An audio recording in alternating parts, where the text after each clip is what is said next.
Hello, and welcome to the Sleepy Historian channel. When you hear Roman Empire, what comes to mind? Dazzling gladiator fights, emperors sitting on thrones with golden crowns, palaces surrounded by marble columns, and a limitless power ruling the world. Popular culture usually shows us that kind of Rome, doesn't it? Legionaries marching in shiny armor, nights filled with wine and feasts, or ruthless rulers deciding people's fate with a single gesture. But the real Roman Empire was far more complex than that. Tonight, we're going beyond what Hollywood or school textbooks usually tell us. We're going to look not only at emperors, but also at the ordinary people who kept that massive empire standing. We'll witness the rise of the legions through the eyes of a villager, understand how the empire was shaped through the worries of a senator, and feel the fear caused by barbarian raids from the perspective of a farmer working his field. This time, I'll tell the story of Rome not from the dusty stages of history, but through the eyes of the people who actually lived on those stages. The journey we begin tonight will take us from Rome's beginnings as a small city-state in Italy to its transformation into a civilization that spread across 3 continents and survived for 1,000 years. If you watch the video until the end, you'll understand much more clearly how one of the greatest empires in history rose, and how it ultimately fell. Before we start, a small request. If you're ready, please don't forget to like the video and subscribe to the channel. It's the simplest but most valuable way to support what I do, and it really keeps me motivated. And I'm genuinely curious, where in the world are you watching from right now, and what time is it for you? If you write it in the comments, I'd love to read it. Now settle in comfortably. Let the noise of the modern world slowly fade away. And join me on a journey to the legendary city founded by 2 brothers raised by a she-wolf, to the legions that shaped the course of history, and to the rise and fall of emperors. Our story doesn't begin with an emperor, it begins with a legend. Imagine you're a simple villager. The year is 753 BCE, and you live on the banks of the Tiber River, in the heart of the Italian peninsula. Small villages dot the surrounding hills. Latins, Sabines, Etruscans, each group believes they're superior to the others, and they all fight endlessly over tiny pieces of land. One morning, before the sun has even risen, a strange sound coming from the hills wakes you. When you step outside, you see your neighbors excitedly whispering to each other. A story is spreading from mouth to mouth. 2 brothers, Romulus and Remus, are said to be founding a new city on one of those hills. But there's something strange about the story. According to the rumor, these brothers aren't ordinary men. They were princes, sons of a king. When they were born, their uncle, who had seized the throne, tried to have them killed. As infants, they were placed in a basket and cast into the Tiber River. But they didn't die. A she-wolf found them and nursed them. Later, a shepherd adopted them and raised them. Now adults, these brothers have returned to the exact place where the wolf found them, the Palatine Hill, to build a new city. But you, as a simple villager, assume it's nothing more than a charming story. That is, until you actually see the brothers building walls on the hill. And then the tragedy happens. The brothers disagree about the borders of the new city. The argument escalates. And in a moment of rage, Romulus kills Remus. The first Roman blood is spilled by the hand of its own founder. Romulus becomes the sole leader of the new city. And he gives it his own name, Rome. Maybe this legend isn't true, but it perfectly captures Rome's spirit. Power, violence, ambition, and an unrelenting struggle for survival. You, as that villager, decide to join this new city. Because from the very beginning, Rome excelled at one thing, opening its doors to everyone. It doesn't matter if you're Latin. It doesn't matter if you're Sabine. It doesn't even matter if you're Etruscan. Rome cares not about your identity, but about what you can do. The first years are difficult. The city is small, its defense is weak. Enemies surround it. But the Romans learned something very important early on: they cannot survive alone. So they form alliances with neighboring villages. They intermarry. And most importantly, instead of destroying the enemies they defeat, they integrate them into the system. By 509 BCE, Rome is no longer a kingdom. The last king, the cruel Lucius Tarquinius Superbus, has been expelled from the city. A new system rises in its place, the Republic. This Republic promises much to people like you. There is no longer a king ruling by whim. Instead, there are two consuls. They are elected and serve for only 1 year. Decisions are made in the Senate, a council of older and experienced men. Of course, the system isn't perfect. Senators come from wealthy and ancient families. You, as a villager, will never become a senator. But at least your life is no longer shaped by the mood of a single king. And now, this new republic faces its first great test. The nearby city of Veii is just as rich and powerful as Rome. A war begins between the two cities, one that will last for 10 years. By the time we reach the Battle of Veii, you are now a young man. The Roman army calls you to serve. But the army you imagine probably doesn't look like what's actually waiting for you. There is no professional unit marching in shiny armor, perfectly disciplined. You and the other villagers around you gather whatever you have at home, a spear, a hoe, a piece of a shield, and join the call. The wealthy arrive on horseback, the middle class join as better equipped infantry, and the poor, like you, often march to war with only a simple spear. This is not a professional army, it is a militia made up of citizens. But the Battle of Veii becomes a turning point that changes everything. The 10-year siege forces Rome to professionalize. For the first time, soldiers are paid a regular wage. For the first time, long-term, systematic military training is implemented. And most importantly, the foundations of the Roman legions are laid during this period. The legion becomes the secret of Rome's true power. Composed of roughly 5,000 soldiers, this unit is completely different from other armies of its time. Flexible, fast, and extremely disciplined. In a legion, everyone knows where to stand, when to advance, and which command to follow. But more importantly, everyone knows they must trust the soldier next to them. And this is exactly what makes Rome, order, discipline, and collective trust. In 396 BCE, Veii finally falls. The city is sacked, its wealth transported to Rome. For the first time, Rome's territory doubles in size. But even more importantly, the people of Veii are not destroyed, they are granted Roman citizenship. This is the source of Rome's strength, integrating those they defeat, giving them citizenship. And with every victory, Rome grows even stronger. But triumph is short-lived. Around 390 BCE, an unexpected disaster strikes. From the north, barbarian tribes you call the Gauls invade Italy, destroying everything in their path as they advance toward Rome. The Roman army, still inexperienced, faces the Gauls and suffers the greatest defeat you've ever witnessed. The Gauls enter Rome, burning and looting the city. For 7 months, the heart of Rome remains under barbarian control. You, as a young legionary, resist from a small fortress atop the Capitoline Hill. Hunger, disease, fear, but you do not give up. Because Rome is more than a city. Rome is an idea. And ideas are stronger than bricks. Eventually, the Gauls withdraw for a large ransom. But behind them, the city lies in ashes.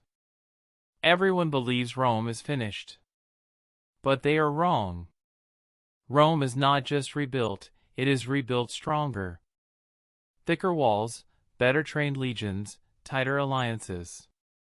And now, Rome's eyes turn to new targets. To the south, rich Greek colonies. To the east, the warrior Samnite tribes.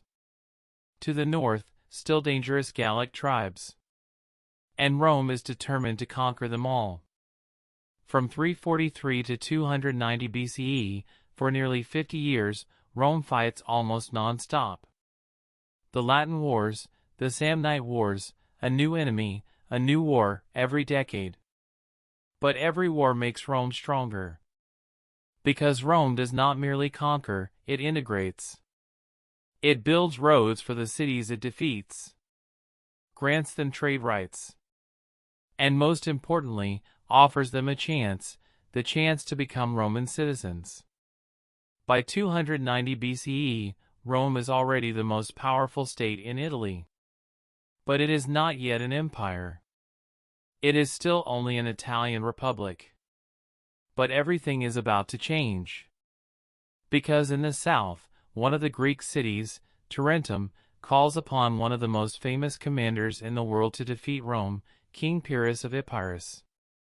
Pyrrhus was a relative of Alexander the Great, and he saw himself as a commander as great as Alexander. He came to Italy with 25,000 soldiers and 20 war elephants. In the first battle, he defeats Rome. In the second battle, he defeats them again. But each victory comes at a heavy cost. He loses so many soldiers that when someone congratulates him, he says, "Another such victory and I am utterly ruined."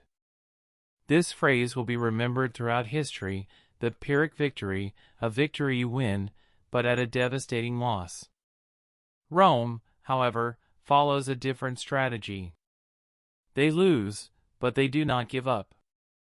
After each defeat, they raise new legions and return to the fight. Because Rome's resources seem endless, they can call soldiers from all over Italy. Eventually, Pyrrhus realizes he cannot win this war. In 275 BCE, after another adventure in Sicily, he leaves Italy and returns home. And Rome becomes the sole ruler of Italy. All the Greek cities in the south fall under Roman control. Rome is no longer just a city-state, it is a power controlling an entire peninsula. But now, Rome faces its greatest test yet. Across the Mediterranean, in North Africa, there is a state called Carthage, masters of the seas. And they control the island of Sicily. Sicily is the key to the Mediterranean. Whoever controls Sicily controls Mediterranean trade. And both Rome and Carthage want this island. In 264 BCE, the First Punic War begins. And this war is a huge risk for Rome. Because Rome has no navy. Facing them are the world's best sailors.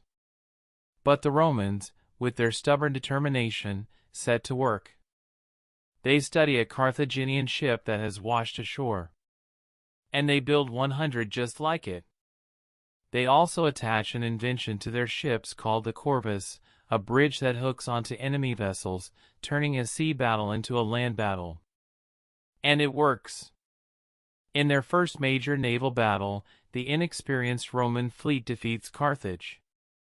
But the war lasts 23 years. Both sides are exhausted.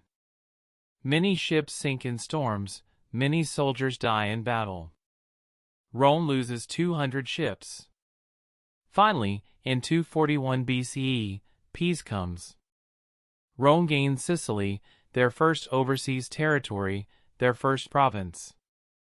And now Rome is no longer just an Italian republic. It is a naval power. The seeds of an empire are sown. But Carthage does not give up. Especially one man, Hannibal Barca, the young and brilliant Carthaginian commander. He hates Rome so much that, as a child, he swore to his father that he would be a lifelong enemy of Rome. Hannibal grows stronger while expanding Carthage's territories in Spain. Finally, in 218 BCE, he takes action. But no one expects what he will do.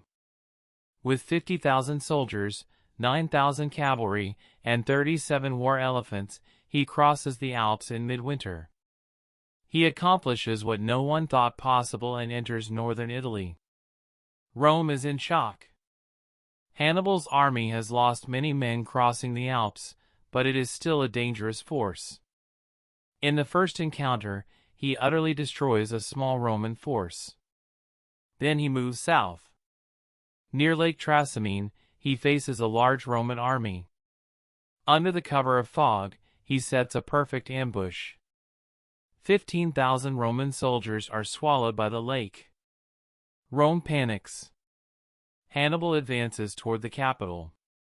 But at the last moment, he changes course and heads south into southern Italy. This decision may have altered the course of history. Had he marched directly on Rome, he might have destroyed the Republic. In 216 BCE, the greatest battle occurs, the Battle of Cannae. Rome commits everything. 80,000 soldiers, 8 legions. Hannibal has only 50,000. But Hannibal displays the pinnacle of military genius. Using the double envelopment tactic, he encircles the Roman army. And the slaughter begins. By the end of the day, 60,000 to 70,000 Roman soldiers lie dead, one of the bloodiest single days in history. Rome's power seems broken. The cities of southern Italy begin siding with Hannibal. But Rome, once again, shows its stubborn determination. They do not give up. They raise new legions and adopt a new strategy. Now, they no longer fight Hannibal head-on. They circle around him, cutting off his resources. And most importantly, they take the fight to Hannibal's homeland. A young Roman commander, Scipio Africanus, moves to Spain. There, he seizes Carthage's Spanish territories, cutting off Hannibal's supply lines. Then Scipio goes further. He lands in Africa, approaching Carthage itself. And finally, Hannibal, after 15 years, must leave Italy to defend his homeland. In 202 BCE, at Zama, the two brilliant commanders face each other. This time, Scipio wins. Hannibal is defeated for the first time in his life. Carthage sues for peace. They give up their Spanish territories. Their navy is surrendered. And they agree to pay a massive indemnity. Rome is now not just a Mediterranean power, it begins to rule the Mediterranean. After the Second Punic War, Rome's appetite grows. They no longer just defend, they actively expand. And their eyes turn east. In the east, there are the Hellenistic kingdoms divided after the death of Alexander, Macedonia, Syria, Egypt, all wealthy, all powerful. But all are preoccupied with internal conflicts. Rome looks for excuses to intervene in this chaos. And in 200 BCE, they find one. The king of Macedonia attacks Rome's ally, Pergamon. Rome uses this attack as a casus belli. The Macedonian Wars begin. Within a few years, the famous Macedonian phalanxes cannot stand against the Roman legions. The phalanx is heavy and inflexible, while the legion is fast and adaptable. In 197 BCE, at the Battle of Cynocephaly, the Macedonian army is shattered. Rome sets foot in Greece for the first time. They declare freedom to all the Greek cities, but in reality, all are now under Rome's influence. A few years later, King Antiochus of Syria attempts to resist Rome. But he is also defeated, and western Anatolia comes under Roman control. In 168 BCE, Macedonia revolts again. But this time, Rome acts harsher. At the Battle of Pydna, the Macedonian army is completely destroyed. The Macedonian kingdom disappears into history, its lands divided into 4 small republics, all under Roman control. In 146 BCE, 2 major events occur in the same year. First, the Achaean League and Greece rebels against Rome. Rome responds by utterly destroying the city of Corinth. The city is burned, its people enslaved. The message is clear: the cost of opposing Rome is extremely high. That same year, in Africa, Carthage, the still existing Carthage, fights Rome for the third and final time. But this time, the war is barely fought. Rome besieges the city for 3 years. In 146 BCE, the city falls. And this time, it is completely destroyed. Every building is demolished. The land is salted. Carthage is erased from the map. Rome is now indisputably the master of the Mediterranean. From Spain in the west to Anatolia in the east, from North Africa in the south, they control an enormous territory. But this rapid expansion creates deep cracks within Rome itself. Wealth floods into the city, but it is not distributed fairly. Aristocrats, senators, and generals grow rich, while ordinary villagers, people like you, grow poorer. Continuous wars pull farmers away from their fields. While they are away fighting, the wealthy buy their lands. When the soldiers return, they are left landless and jobless. By the 1st century BCE, social tension in Rome is rising sharply. The gap between rich and poor widens every day. This tension will soon bring Rome to the brink of civil war. But first, new threats arise from the north and south. In North Africa, the kingdom of Numidia rebels. In the north, Germanic tribes attack Roman territory. To face this crisis, Rome finds a new type of leader, Gaius Marius. He is not only a successful general but also a reformer. And he completely transforms the Roman army. Previously, the Roman army was a citizen militia. Landowners took up their own weapons and went to fight. But Marius changes this. He recruits the poor as well, equips them with weapons and armor, and trains them as professional soldiers.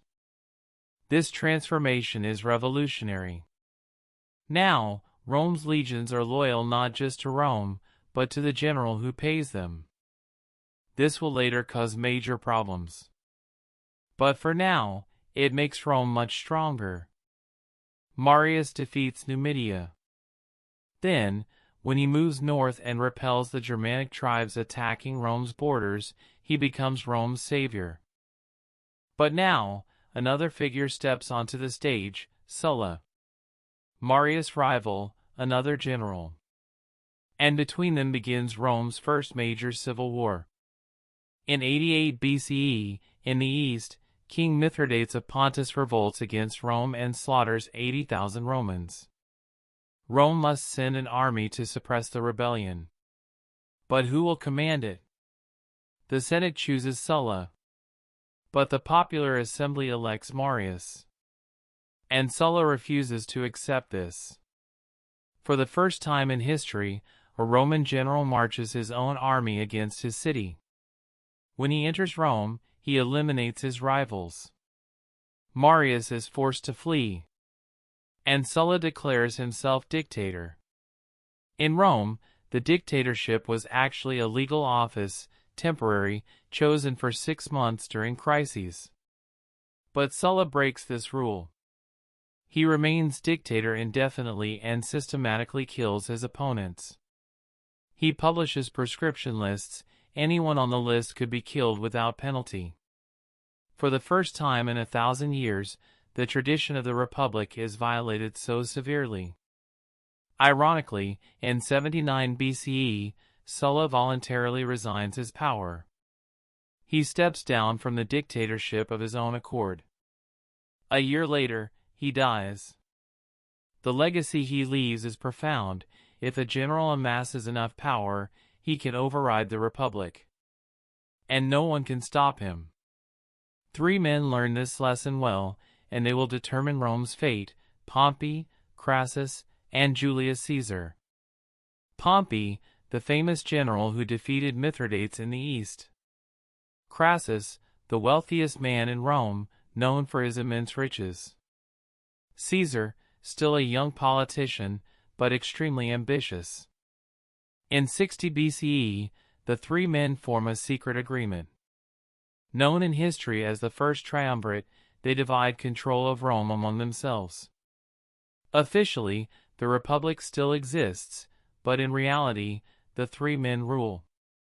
Caesar becomes governor of Gaul, modern France. For 8 years, he conducts an incredible campaign of conquest. He subdues all of Gaul, crosses the Rhine into Germania, and even launches 2 expeditions into Britain. During these campaigns, Caesar fights millions of Gauls. Sources claim 1 million are killed, and another million enslaved. The numbers may be exaggerated, but Caesar's campaigns are undeniably bloody. But Caesar gains fame not only through conquest but also through his writings. In the Gallic Wars, he narrates his campaigns and portrays himself as the savior of Rome. Meanwhile, in Rome, the situation changes. Crassus dies in 53 BCE while campaigning against the Parthians. Now only 2 men remain, Pompey and Caesar. Both want to be Rome's sole ruler. The Senate supports Pompey, they fear Caesar. They order Caesar to disband his army and return to Rome. Caesar stands at the river Rubicon, the southern boundary of Gaul. If he crosses with his army, he will have declared war on Rome. If he disbands and returns, he will likely face trial and exile. In 49 BCE, Caesar makes his decision. He crosses the Rubicon. And he utters the famous words, Alia acta est, the die is cast. Civil war begins. Caesar's army is strong, loyal to him and well-trained. Pompey's army is larger but less experienced. In the first clashes in Italy, Caesar is victorious. Pompey flees to Greece. Caesar pursues him. In 48 BCE, at Pharsalus, the 2 armies face each other. Despite having fewer soldiers, Caesar wins. Pompey flees to Egypt, where he is immediately killed by the Egyptian rulers trying to gain favor with Caesar. When Caesar arrives in Egypt, he is confronted with Pompey's severed head. According to sources, he weeps at the sight of his former friend and rival. In Egypt, Caesar meets the young Queen Cleopatra. A relationship begins. Caesar intervenes in Egypt's civil war to place Cleopatra on the throne. In 47 BCE, at the Battle of the Nile Delta, Caesar emerges victorious. Cleopatra becomes the sole queen of Egypt. They have a son together, Caesarion. When Caesar returns to Rome, he is now undisputed leader. The Senate declares him dictator for life. Caesar enacts major reforms. He changes the calendar, the Julian calendar, the basis of the calendar we still use today. He distributes land to veterans and establishes new colonies. But he moves too fast, accumulating too much power. Some senators grow concerned. Rome has been a republic for centuries. Now, all power rests in the hands of a single man. On March 15, 44 BCE, known to history as the Ides of March, Caesar goes to a Senate meeting. There, he is stabbed 23 times by those he thought of as friends and colleagues. Among the assassins is Marcus Brutus, whom Caesar had protected. According to legend, upon seeing him, Caesar utters, "Et tu, Brute, you too, Brutus?" The assassins believe they have saved the Republic. But they are wrong. Caesar's death does not restore it. On the contrary, it brings the Republic to its definitive end. After Caesar's assassination, Rome plunged back into chaos. The conspirators had thought the people would welcome them as heroes. But it didn't turn out that way. The populace loved Caesar. His reforms had genuinely benefited the poor. At Caesar's funeral, his closest friend, Marcus Antonius, delivers such a fiery speech that the crowd quickly erupts in rage. The people pursue the assassins, riots break out in the streets, and the conspirators barely escape the city with their lives.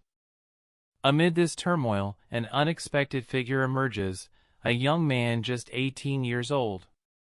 His name is Octavius, Caesar's nephew and adopted son.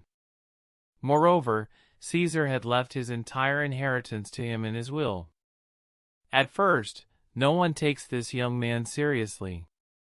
Even Antonius underestimates him. But Octavius, or Gaius Julius Caesar Octavianus as he is now formally known, is far smarter and more patient than anyone expects, playing the long game. He first forms an alliance with Antonius, creating the second triumvirate. Antonius, Octavianus, and a third general, Lepidus, join forces to pursue Caesar's killers. In 42 BCE, at the Battle of Philippi, Brutus and the other conspirators are defeated. Brutus commits suicide, and Caesar's vengeance is complete. Afterward, Antonius heads east, to Egypt, where he meets Cleopatra. A passionate love affair begins, and Antonius almost forgets Rome as he immerses himself in life in Egypt. Meanwhile, Octavianus quietly consolidates power in Rome. He cultivates public favor, wins over senators, and gradually isolates Antonius. Eventually, tension between Octavianus and Antonius erupts. In 31 BCE, they face off in a naval battle at Actium. Cleopatra and Antonius, commanding a combined fleet, confront Octavianus's navy. During the battle, Cleopatra flees with her ships, and Antonius follows her. Octavianus emerges victorious. A year later, he enters Egypt, where Antonius and Cleopatra commit suicide. According to legend, Cleopatra allows herself to be bitten by a snake. Egypt becomes a Roman province, and Octavianus is now Rome's undisputed ruler.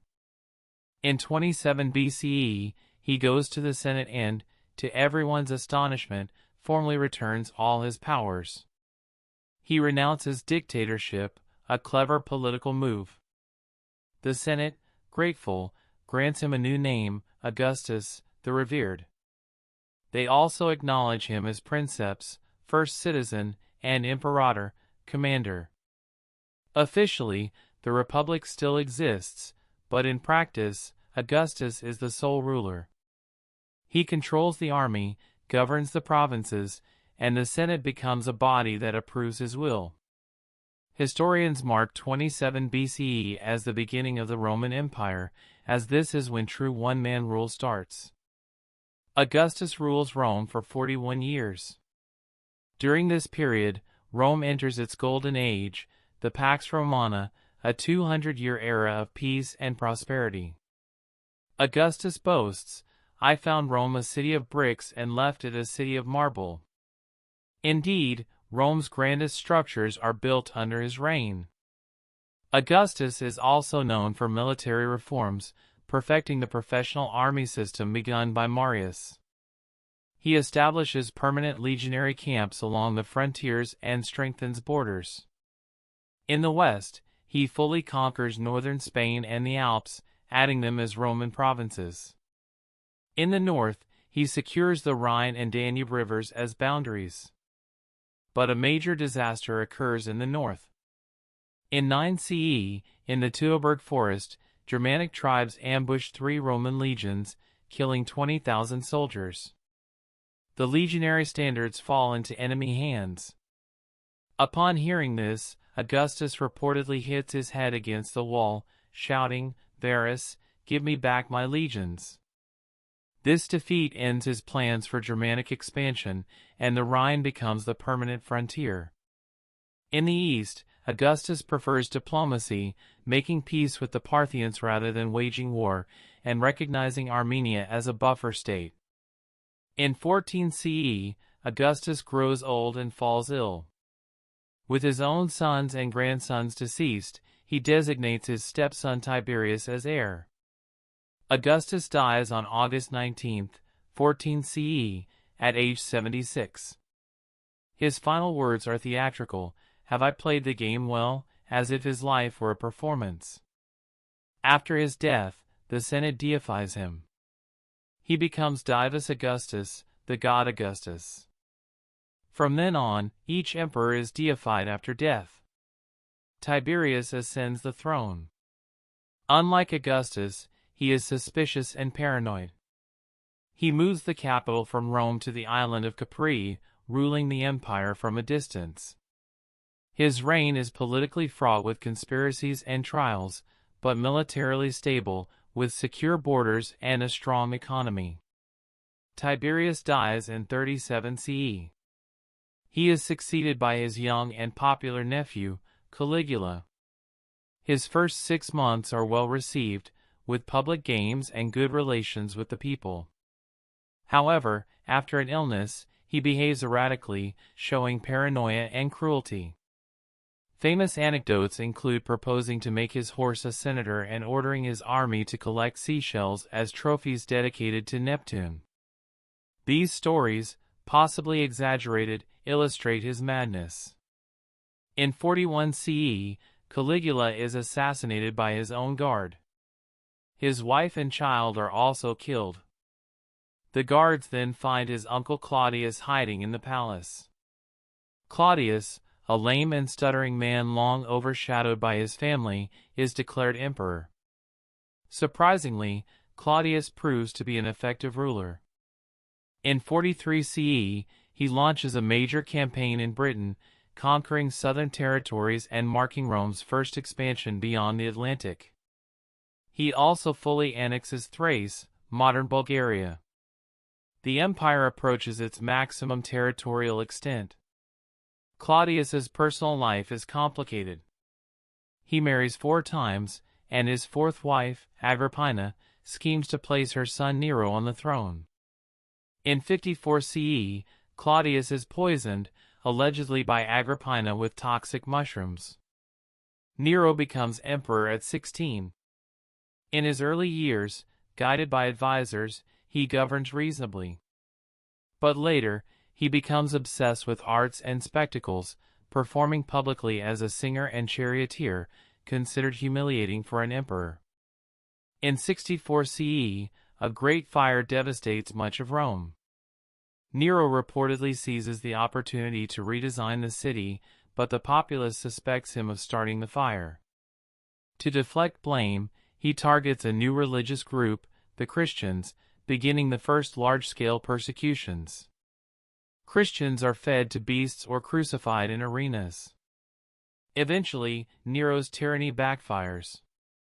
Provincial governors rebel, and the Senate declares him an enemy of the people. In 68 CE, Nero commits suicide. Witnesses allegedly lament, "What a great artist has perished." With Nero's death, Augustus's Julian-Claudian dynasty ends, and the empire is once again plunged into civil war. The year AD 69 goes down in history as the year of the 4 emperors. Within a single year, 4 different men become emperor and are killed: Galba, Otho, Vitellius. Finally, Vespasian rises to the throne with the support of his legions and restores order. Vespasian comes from an ordinary family. For the first time, a non-aristocrat becomes emperor. This marks an important change. Now, the empire's power relies not on bloodline but on the support of the army. Vespasian stabilizes the empire for 10 years. He reforms the economy, strengthens the borders, and begins construction of Rome's most iconic structure, the Colosseum, a massive amphitheater for gladiatorial combat and wild animal shows. In AD 79, when Vespasian dies, his son Titus takes the throne. Titus' reign is short but eventful. In the same year, Mount Vesuvius erupts. The cities of Pompeii and Herculaneum are buried under volcanic ash. Thousands of people perish. Titus organizes relief efforts and becomes a beloved emperor. Yet, only 2 years later, in AD 81, he dies young. His brother Domitian ascends to power. Like Nero, he becomes increasingly cruel, executing opponents and growing paranoid. Eventually, he is assassinated in his palace in AD 96. With Domitian's death, the Senate tries a new system. An elderly and respected senator, Nerva, is chosen as emperor. Nerva begins a tradition, succession through adoption. Nerva adopts his most capable general, Trajan. When Nerva dies in AD 98, Trajan becomes emperor. With Trajan begins the 5 good emperors period of the Roman Empire, a golden age lasting nearly 100 years. The 5 emperors are Trajan, Hadrian, Antoninus Pius, Marcus Aurelius, and Commodus. Trajan is a remarkable commander. In AD 101 to 102 and 105 to 106, he conquers Dacia, modern Romania, in 2 campaigns, seizing vast gold and silver mines. Rome grows incredibly wealthy. He then turns east. In AD 113, he launches a massive campaign against the Parthians. He occupies Armenia, conquers Mesopotamia, and advances as far as the Persian Gulf, seizing the Parthian capital, Ctesiphon. The Roman Empire reaches its largest territorial extent, west to Britain, east to Mesopotamia, north to the Danube, south to the Sahara Desert, 5 million square kilometers, roughly 70 million people. Yet Trajan cannot fully enjoy his victories. On his way home from the campaign, he falls ill and dies in southern Turkey in AD 117. His adopted son Hadrian succeeds him. Hadrian takes the exact opposite approach to Trajan. He halts expansion. He even returns Mesopotamia, saying, "We cannot defend it." Hadrian's philosophy: consolidate, fortify borders. His most famous project is Hadrian's Wall in Britain, a 120-kilometer stone wall separating Scotland from Roman Britain. It still stands today. Hadrian is also a lover of culture. He admires Greek civilization, visits Athens, and commissions new buildings there. In Rome, he rebuilds the Pantheon, creating a magnificent dome that still exists today. When Hadrian dies in AD 138, Antoninus Pius succeeds him. His 23-year reign is a period of complete peace. Nearly no wars occur, and the empire thrives. In AD 161, Marcus Aurelius takes the throne. He is not only an emperor but also a philosopher. He believes in Stoic philosophy. His book Meditations is still read today. Marcus Aurelius' reign is challenging. From the north, Germanic tribes such as the Marcomanni and Quadi attack the borders. In the east, war with the Parthians resumes. A major plague also spreads across the empire, killing millions. Marcus Aurelius spends most of his life on campaign, fighting along the Danube against the Germanic tribes. He dies of illness in AD 180 while still on campaign. His son Commodus succeeds him. The era of the 5 good emperors ends here. Commodus sees himself as the reincarnation of Hercules, fights as a gladiator in the arena, and neglects governance. In AD 192, Commodus is assassinated in his palace, bringing the golden age of the Roman Empire to a close. After the death of Commodus, Rome is once again plunged into civil war. Different legions begin proclaiming their own commanders as emperor, and the empire witnesses 5 different rulers amid chaos.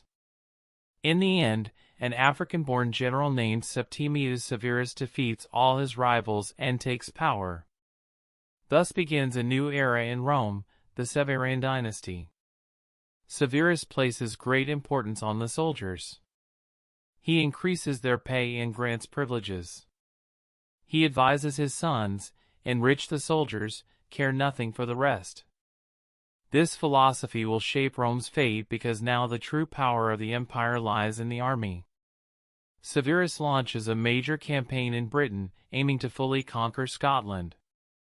But in AD 211, in the midst of the campaign at York, he dies. His two sons, Caracalla and Geta, inherit the throne together. However, Caracalla soon kills his brother and becomes the sole ruler. Caracalla's most important action is the edict issued in AD 212, the Constitutio Antoniniana. With this edict, all free men in the empire become Roman citizens. Now there is no legal distinction between Italians, Gauls, Egyptians, or Syrians, they are all Romans. This is a revolutionary step, but it also has a practical reason: more citizens mean more taxpayers. In AD 217, Caracalla is assassinated during a campaign in Mesopotamia. The emperors who follow have short reigns, and the empire becomes unstable.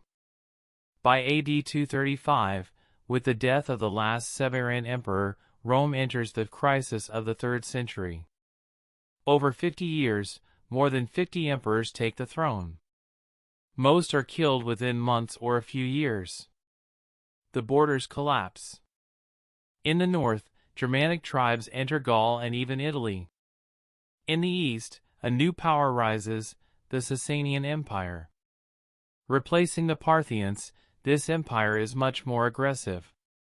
In AD 260, Emperor Valerian is captured by the Sasanians, the first time in Roman history that an emperor is taken prisoner by an enemy.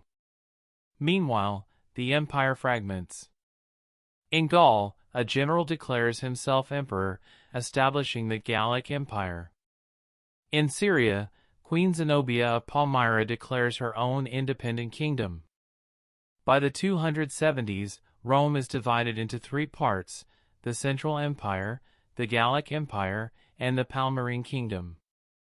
But in AD 270, Emperor Aurelian ascends the throne and earns the title Restorer of the World.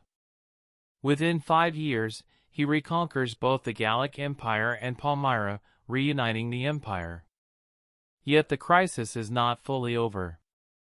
Chaos continues until AD 284, when Diocletian takes the throne. Diocletian implements revolutionary reforms. He divides the empire into 4 parts: 2 senior emperors, Augusti, and 2 junior emperors, Caesars. This system is called the Tetrarchy, rule of 4. He governs the east from Nicomedia, while his colleague Maximian governs the west from Milan. The idea is that the empire is too vast for a single ruler. Diocletian also undertakes major administrative reforms. He increases the number of provinces, expands the bureaucracy, reorganizes the tax system, and strengthens the army. However, Diocletian also initiates the last major persecution of Christians. Christians are accused of disloyalty to the empire. Churches are destroyed, sacred texts spurned, and Christians imprisoned. In AD 305, Diocletian voluntarily retires, one of the very few emperors to do so. He withdraws to a massive palace in Dalmatia, modern Croatia. But his tetrarchy does not endure. Soon, conflict erupts among the 4 rulers, sparking a new civil war. The victor of this war will be a man who changes history, Constantine. Constantine was the son of Constantius, the western leader of the tetrarchy. When his father died in York in 306 AD, his legions proclaimed him emperor. But other claimants also existed. The empire was once again divided. In 312 AD, Constantine faced his rival Maxentius near Rome, at the Milvian Bridge. According to legend, on the night before the battle, Constantine saw a cross in the sky. And a voice said, "In this sign, you will conquer." Constantine ordered his soldiers to mark their shields with the Christian symbol. And he won the battle. Maxentius fell into the Tiber River and drowned. This event deeply affected Constantine. And in 313 AD, he took a revolutionary step. He issued the Edict of Milan. With this edict, Christianity became legal throughout the empire. Christians were now free to worship openly. This was a turning point in world history. Christianity ceased being a small sect and became a religion supported by the imperial authority. But Constantine did not stop there. In 324 AD, he defeated his eastern rival Licinius, becoming the sole ruler of the entire empire. And in 330 AD, he made a historic decision. He moved the capital from Rome. The new capital was located at the crossroads of Asia and Europe, Byzantium. He renamed the city Constantinople. Today, it is Istanbul. This decision was symbolically significant. Rome, the capital for 1,000 years, was no longer the center. The weight of the empire shifted eastward. Constantine built Constantinople into a magnificent city. New palaces, churches, aqueducts, and a hippodrome were constructed. The city quickly became one of the most important metropolises in the world. Constantine also intervened in Christian theology. In 325 AD, he convened the First Ecumenical Council at Nicaea. The foundations of Christian doctrine were laid, and the Nicene Creed was established. Constantine was baptized on his deathbed in 337 AD and died as a Christian emperor. The Roman Empire was now evolving into a Christian empire. After Constantine's death, the empire was divided among his sons, and conflicts began again. But in 361 AD, an unusual emperor came to power, Julian. Julian is known as the apostate because, although raised as a Christian, he tried to revive the old pagan religions when he ascended the throne. He implemented policies against Christianity. Julian's reign was short. Just 2 years later, in 363 AD, he was mortally wounded during a campaign against the Sassanids and died. Subsequent emperors returned to Christianity. In 378 AD, one of the most catastrophic defeats in Roman history occurred, the Battle of Adrianople. The Visigoths destroyed a large Roman army, and Emperor Valens was killed in the battle. This defeat revealed Rome's vulnerability. Barbarian tribes were now able to defeat Roman armies. In 379 AD, Theodosius ascended to the throne. He is remembered as Rome's last great emperor because for a brief period he ruled both east and west from a single hand. In 380 AD, Theodosius made a historic decree. Christianity was declared the official state religion. Pagan temples were closed, and even the Olympic Games were banned for being pagan. In 395 AD, before his death, Theodosius divided the empire between his two sons. Arcadius received the east, and Honorius received the west. This division became permanent. Now there were two separate empires, the Western Roman Empire and the Eastern Roman Empire, Byzantium. And now, our story splits into two parallel paths. But tonight, we will focus especially on the tragic end of the Western Roman Empire. At the beginning of the 5th century, the Western Roman Empire was already collapsing. Emperor Honorius was young and weak. The real power lay with his general, Stilicho. But the barbarian invasions had begun. From the east, the Huns were advancing, pushing Germanic tribes westward. Historians call this event the migration period. The Visigoths, Vandals, Alans, Suebi, all were fleeing the Huns and trying to enter Roman territory. The borders could not hold.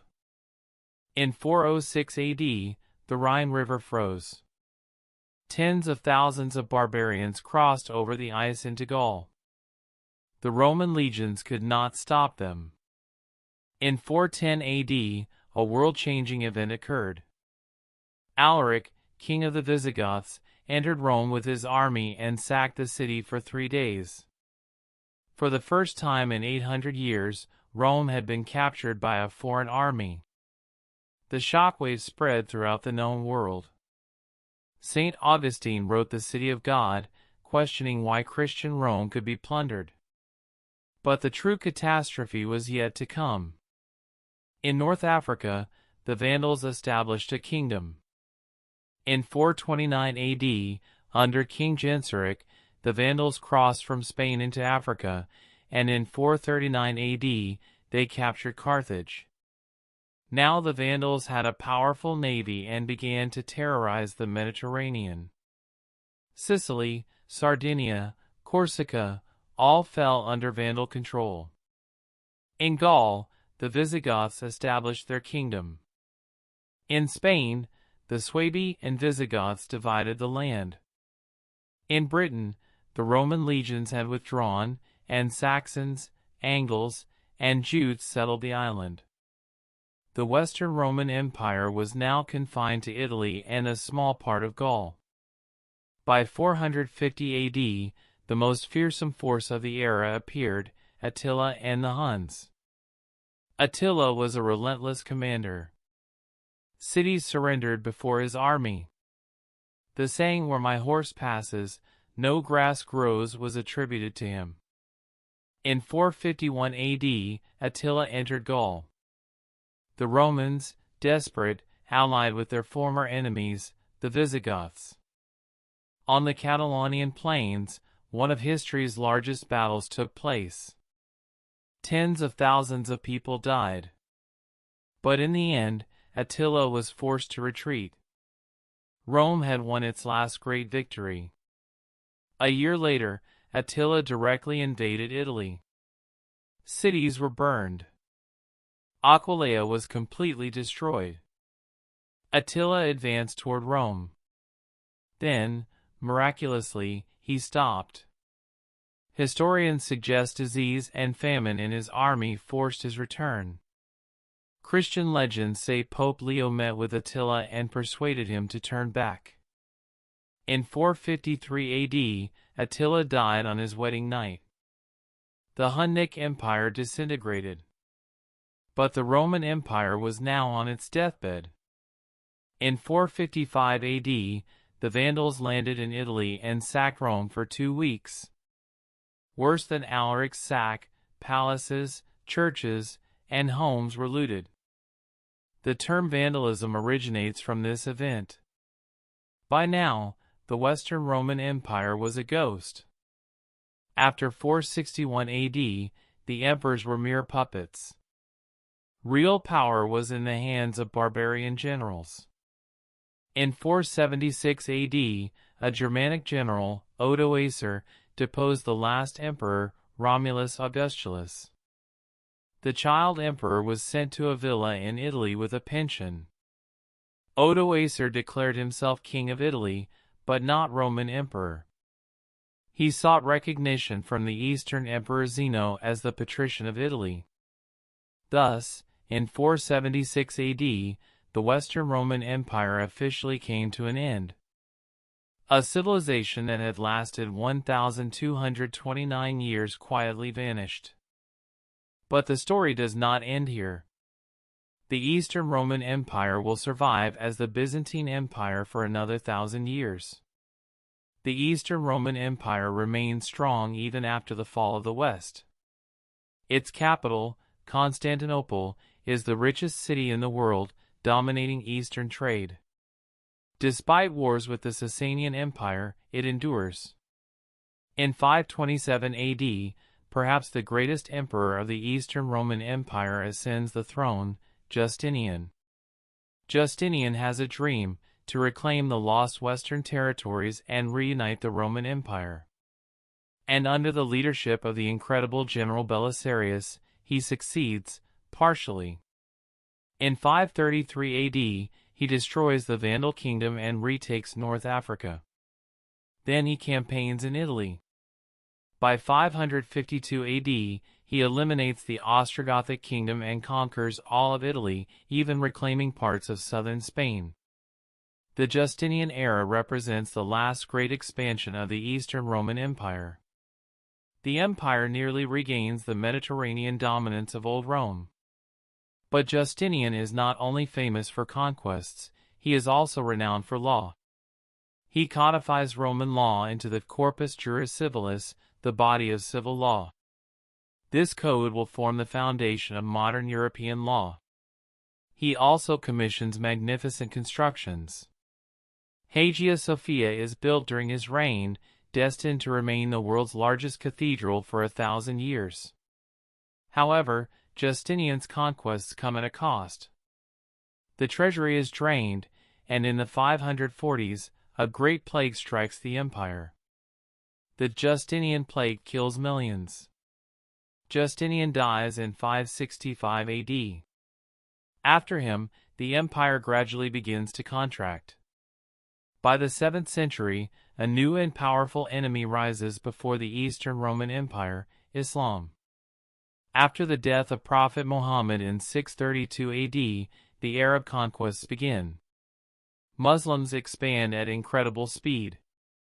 In 636 AD, at the Battle of Yarmouk, the Byzantine army suffers a crushing defeat. Syria is lost, followed by Egypt and North Africa, all falling under Muslim control. Within a generation, more than half of the Eastern Roman territories are lost. The empire is now limited to Anatolia, the Balkans, and some small regions.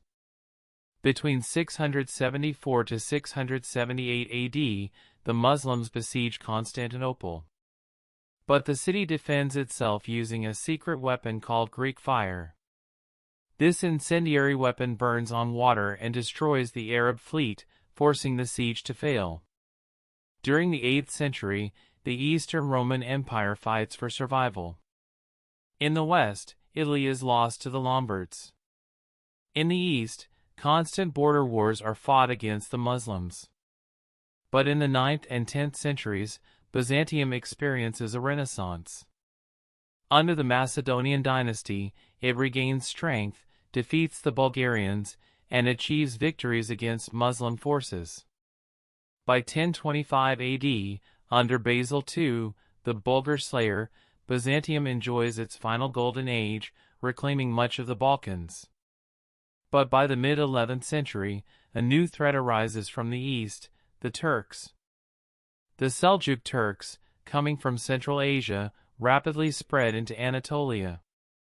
In 1071 AD, at the Battle of Manzikert, the Byzantine army suffers a devastating defeat, and the emperor himself is captured.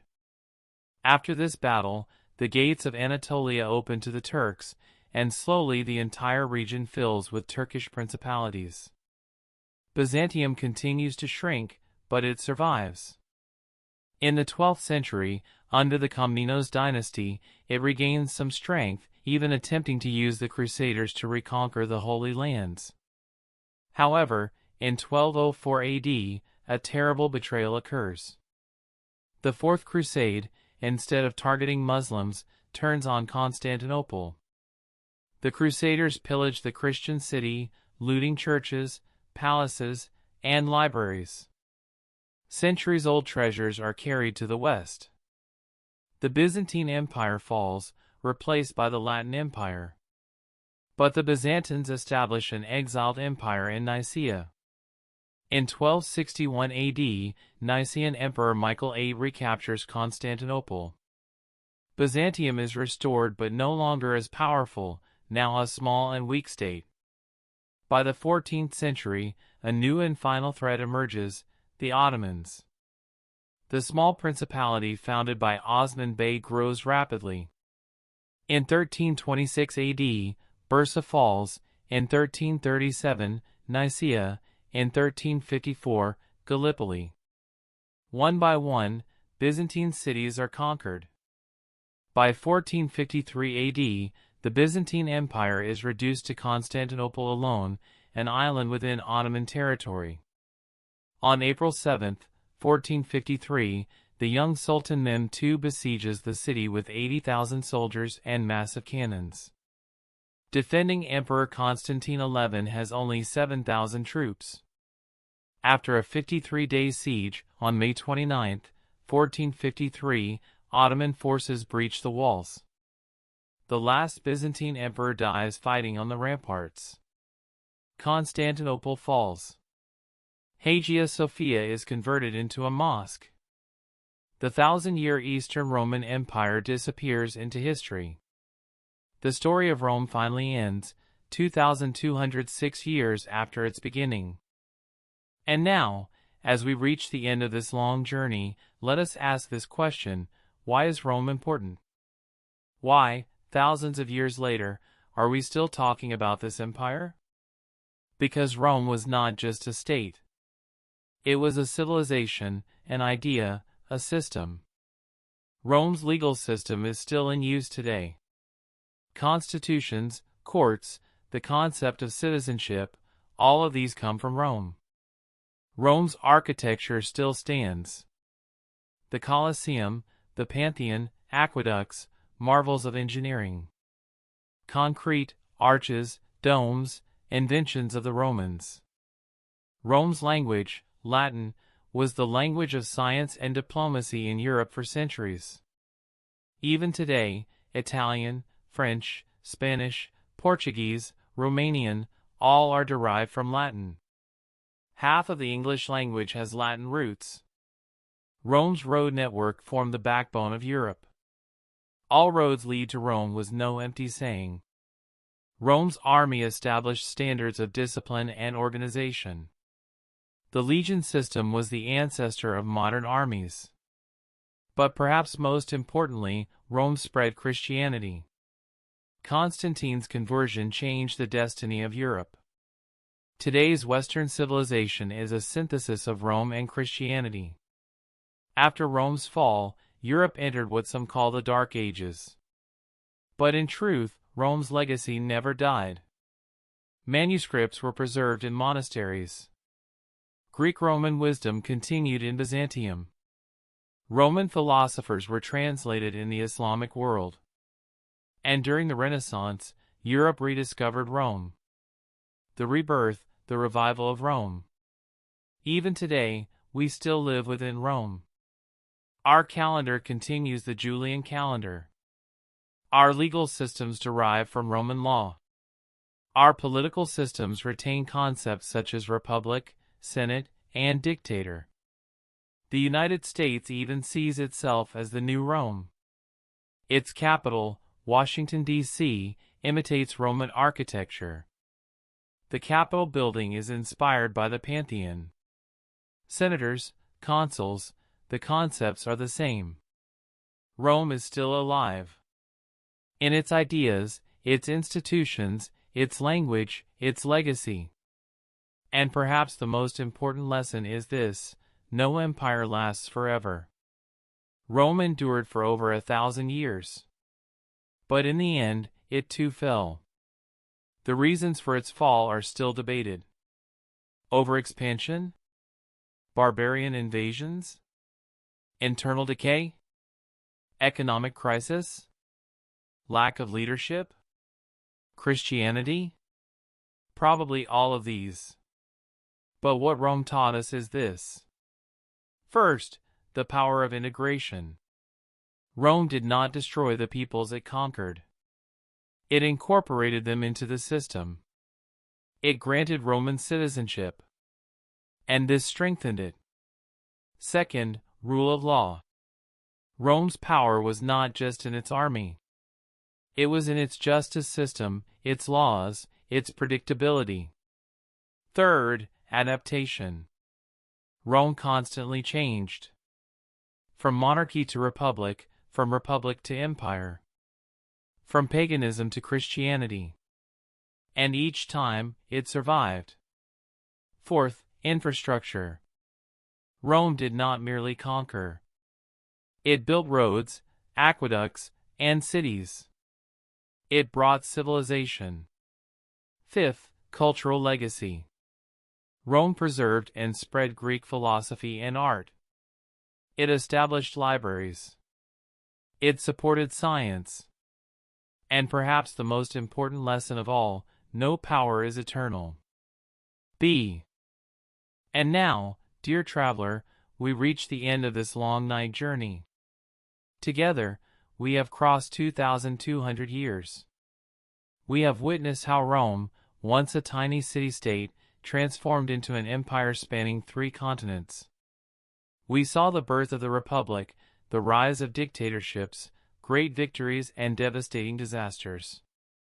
We felt as if we could hear the march of the legionaries. We listened to the debates of the senators. We watched emperors don their crowns and, sometimes, fall just as quickly. We imagined the breathtaking struggles of gladiators in the arena.